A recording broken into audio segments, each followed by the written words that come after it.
સુરતના જહાંગીરપુરા વિસ્તારમાં કરન્સી એક્સચેન્જના બહાને 18,65,000ની છેતરપિંડી આચરનાર ટોળકીના એક સભ્યને ક્રાઇમ બ્રાન્ચે ઝડપી લીધો છે. લાલ I-20 કારમાં આવેલા 6 આરોપીઓ પૈકી ગૌરવ સરવૈયાને પકડી તેની પાસેથી કાર અને 70,000 રોકડા રિકવર કરાયા છે.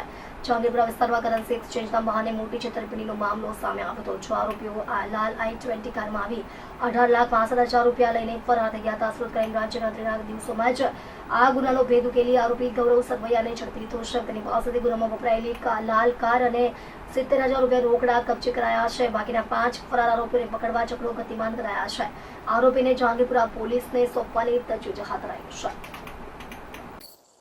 ગત તારીખ 15/5/2026ના રોજ જહાંગીરપુરા પોલીસ વિસ્તારમાં ફોરેન કરન્સી એક્સચેન્જ કરાવવાના બહાને છેતરપિંડીનો ગુનો દાખલ કરવામાં આવેલ, જે કુલ 18,65,385 રૂપિયાની મત્તાનો ગુનો દાખલ કરવામાં આવેલ.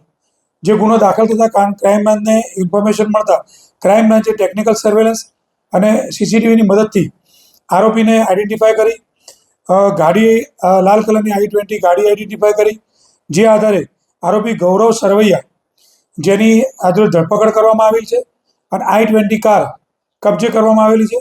આ ગુનામાં ટોટલ 6 આરોપીઓ છે, જેમાંથી એક આરોપી ગૌરવ સરવૈયા છે.